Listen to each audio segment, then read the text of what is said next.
So hello guys, welcome to this video. The fourth video I'm going to discuss about related to deploying static website using Azure Load Balancer.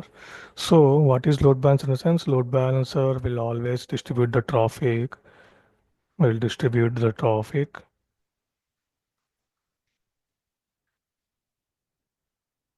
across to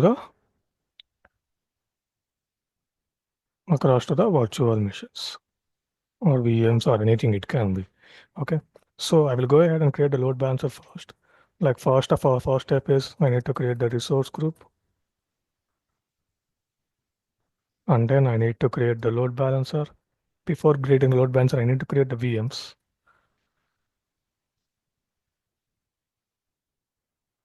The two, the two Linux Ubuntu servers I'm going to create. These servers, I'm going to placing them into firstly I'll create a network as well. Before creating the virtual machines, I'll create the virtual network, create the VNet with following subnets. Two subnets I'm going to create it. Two subnets. Okay. In each subnet, I'm going to distribute into one VM, and then these two VMs are going to deploy two Linux Ubuntu servers I'm going to create. These two Linux VMs, first VM will be deployed in availability zone 1, and the second VM, which I'm going to create, it's going to be deployed under availability zone 2 here. So So let me go ahead and create a resource group first on the virtual network and the subnets and as well as creating a Linux VMs. And that too, this shell script I'm going to paste it over here because of the static website thing. Deploying static website under this load balancer here. So if you can check the portal, if you can check the portal here, I'm just going to create a resource group here. So firstly the resource group which I'm going to create here, just check here, I'm going to put my name and then RG, and then location will be, it depends upon it. When you're doing the practical, if you're using free trial, let's go to like Australia East or uh, Australia East, North Europe or something like this regions, you can to choose it. Okay, I'm going to select it as Center India, and then after that click on tax, review plus create. Okay, once you create the resource group, then go ahead and click on virtual network, type VNet in the search icon, search place. You can just create the virtual network here. Go ahead and create the virtual network. Okay, select your resource group and give the name as I'm giving myself my name here, Madan VNet. Okay, and then center and allocation, just click on next. I'm going to security, nothing to change anything here. Just click on next, go for the IP addresses. I'm okay with this IP address range. I'll delete it, or otherwise what I will do is I'll mention some other new subnet here. Okay, for deploying the virtual networks, what I will do is firstly I will mention subnet 1, and with the address range like this 10.0.1.0. Okay, I'm okay with this, and just click on add here. Just click on add here, and also I'm adding one more subnet here. Just clicking on this, same again. Let's put the name as subnet subnet. If I'm using the same name here, subnet 1, it's not going to allow. Just mention it as subnet 2 here. And then 10.0.02, you can see this is the address range which was going to create the subnet. Okay, just click on add. Okay, I'm going to defaultly deleting this default subnet. I'm allowing with subnet 1 and subnet 2. Okay, and then just click on next and just click on review plus create. Just click on review plus create. Once you created the virtual network, just click on create, so that it's going to create with virtual network 10.0.0./16, and then the subnets will be 10.1.1, like this it was going to create. If I go to the subnets here, if you can see 10.1.10.0.1.0/24, 10.0.2.0/24, it's going to create like this. Okay, after creating these virtual networks, Just go to the virtual machines and create the virtual machines over here. As of now, I don't have any virtual machines. Just click on Azure virtual machine. Okay, I'm going to give the name. I'm going to select the resource group. Okay, first VM I'm going to mention it as VM1, VM1. Okay, and then center India. You can select it as availability zone over here. You can select it as availability zone over here. Okay, and then select it as second option availability zone. Once you selected it, for deploy this virtual machine into zone 1. Deploy this virtual machine into zone 1. Don't select it as zone 2. For VM2, you can go ahead and select it as zone 2. Now I'm going with zone 1. And that too I'm selecting as Ubuntu Linux server. Ubuntu Linux server. Okay, with 1 CPU and 1 GB of RAM. With 1 CPU and 1 GB of RAM. And then go for password based authentication. Type your username and then provide the password over here. Once you provided the password, and select the inbound port as HTTP as well. Okay, HTTP 80 and SSH also you can enable it. Go for the disks, nothing to change here. Go for the networking part. You can select it as already we have created the virtual network. You can select it that one. And first VM you can deploy it in the subnet one and then leave it as default. Nothing to change anything. Okay, it's going to create the basic NSG. We are allowing these port numbers, HTTP and SSH protocol. Just click on management. Just click on monitoring. Again, go for the advanced tab. Okay. In advanced tab, provide the script which I am going to provide. Okay. Paste the script which we have created. For VM virtual machine, like deploying static website part, the same script you can deploy it over here as well. Okay. You can post it like this. So after the post deployment, it will go into ahead, create the website for us. It's going to create a website for us. And just click on tags, and then review plus create. And then click on review plus create. Once the final validation is passed, you just go ahead and click on create here. Okay.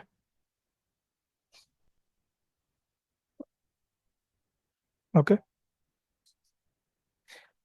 Now, once it got deployed, let me open the portal in the next tab. Okay. Create a one more virtual machine here with selecting subnet 2. With selecting subnet 2 and deploy it into the deploy it into the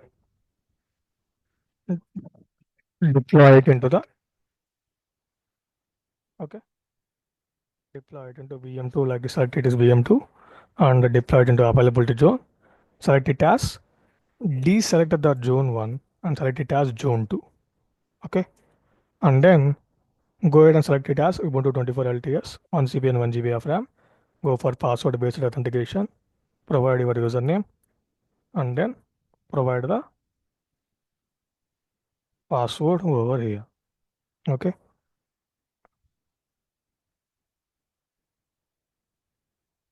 Okay. After providing the password, select that HTTP and 80 and SSH protocol, enable it. And then click on disk.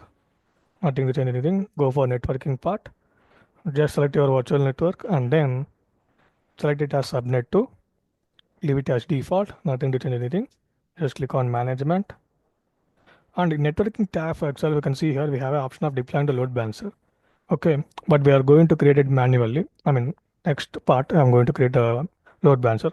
Okay, just go for management, not into change anything. Same in the advanced tab. Post your website over here, script, which we have already developed. Okay, copy the script and paste it over here. Okay, and then click on tags, click on review plus create, click on review plus create, and then just click on create so that the virtual machines is going to be created. VM2 is also be going to be created. If you can check here, if you can check here, if I go to the home page, if I click on virtual machines, you can see VM1 has been deployed. If I grab the public IP address, if I paste it over here in the browser, I click on enter. Within a few seconds, you can see my virtual machine, I mean, having this website here. Okay. In the meanwhile, VM2 also going to be deployed. In this VM2 also, we'll get this kind of same site here. Okay. Now, what I'm going to do is just clicking on opening the portal in the next tab. I'm going to create the load balancer over here. Okay. In the search icon, just type LB so that it will redirect into the page. Click on this services, LB load balancer. Click on this one. It's going to come here like load balancer. Okay. Once the load balancer is displaying the screen, you just go ahead and click on the load balancer. Okay. And then select your subscription, select your resource group, and provide the load balancer. I'm going to provide my load balancer name as Madan LB or SLB I'm going to provide. Okay, in a very few videos, I'm going to explain about what is load balancer and all this theoretical part. In this video, focusing on only the practical point over here. Okay, just select it as Central India and go for standard load balancer and select it as public. Don't select it as internal and go for regional. Go for regional. Don't go for global. Go for regional. Okay, okay, and then select the front end IP configuration. Here, load balancer having the load balancer having public IP address. We are going to creating that load balancer public IP address over here. Okay. Just click on front end IP address. Just click on front end IP address and then provide the name configuration over here. Okay. I'm going to provide the name as my name with the front end IP address FIP. Okay. And select it as IPv4. Select it as IP address. Here I don't have any kind of IP addresses, but you can see IP address 1 and IP address 2 it was displaying. I'm not selecting any of these things. I'm going to create a new one here. Click on create new and provide the name details. I'm just mentioning it as my name with PIP, public IP address, and then select it as default, nothing to change here. Don't select it as zone 1, zone 2, zone 3, select it as zone redundant. Okay, and then click on save, nothing to change in here. And let's click on save. And here also nothing to change here. We are not deploying gateway load balancer. Just click on none and just click on save here. Okay, so that front end IP address has been configured here. And just go to the backend pools. Backend pools is nothing but your virtual machine scripts.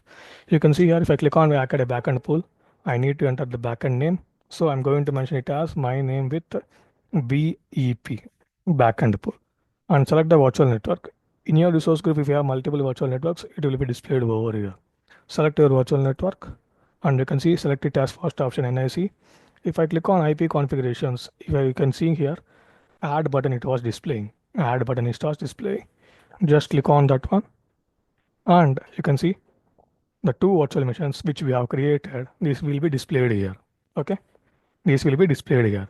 We can select these two. Okay, select these two here and click on add. Now you can see here these two virtual machines has been added here and click on save. Once you got added, click on save this one. Now front end IP address we having front end IP and also if I go to the backend pools, it will be backend pools the virtual machines has been added here. Available to zone 1, available to zone 2. Okay, like this it was going to happen. Next click on internet inbound rules here. Okay, just click on load balancing rule. Nothing to change here. Just click on load balancing rule. Okay, give the load balancer rule. Okay, LBR1, something I'm going to mention. Select an front end IP address and select an backend pool here. Okay, and mention it as the website which we have deployed, it's going to be run on 80 port number. 80 port number. Okay, and then the backend port we have deployed the virtual machines, it's also running under 80 port number because we are not configured HTTPS. We are configured only HTTP applications. So that's the reason we are mentioning it as 80 and 80 here. And then health probe. Create the health probe. Click on new here. Okay. I'm going to mention my name with HP1, health probe 1. And TCP IP, nothing to change here. Just click on save. So that like I leave it as default, nothing to change here. Create the health probe. You can see mandatory parts here. Name, IP version, front end IP, backend pool, port number, backend port, health probe. These are all the mandatory. After providing the details, just click on save here. Just click on save here. And just go to the outbound role. Nothing to change here on outbound role. Just click on tags and just click on review plus create. Just click on review plus create. So click on create so that it will deploy the load balancer to me. It will deploy the load balancer to me. After it got deployed, we will get the load balancer IP address. With that load balancer IP address, we will just check it. Okay, if I go to the virtual machines, if I refresh the page here, these all the IP address for VM1 and VM2, we got it. Okay, now if I go to the load balancer IP address, you just check here, the load balancer is deployed. Okay, you can see it has been deployed here. Go to the resource, go to the resource, and just click on front end IP address to get the IP address here. You just check here. This IP address is different. Okay, this IP address is different. You can see, I will mention it in the notepad. This is load balancer IP front end IP address. Front end IP address. Okay, and then for VM1, the IP address is different here. If I go to the VM, copy it. For VM1, the IP address is different. Okay, and if I go for VM2, you can see here VM2 load balancer IP address is, VM2 IP address is different. Okay, now if I copy paste in the incognito window, if I go to the Visual Studio Code, I have mentioned the load balancer IP address. If I copy it and paste it over here in the browser, you will just check. You can click on continue to the site. You'll get this site. You will get the site here. Okay. In both the virtual machines, we have deployed this one. Okay. Now, if I go back over here, you can see we doesn't know from which mission we are getting this application. Okay. This is the point we need to be understand here. Okay. This is all about the load balancer creation and all these things. I hope you understand the practical way. Okay. In further sessions, I will be explaining about how the load balancer works in a theoretical manner. You just go ahead and check about these things. Okay. That's all for this video. I hope you like it. If you like the content, please like it and share it to everyone, like to your friend circle. Okay. Subscribe to my channel. Thank you.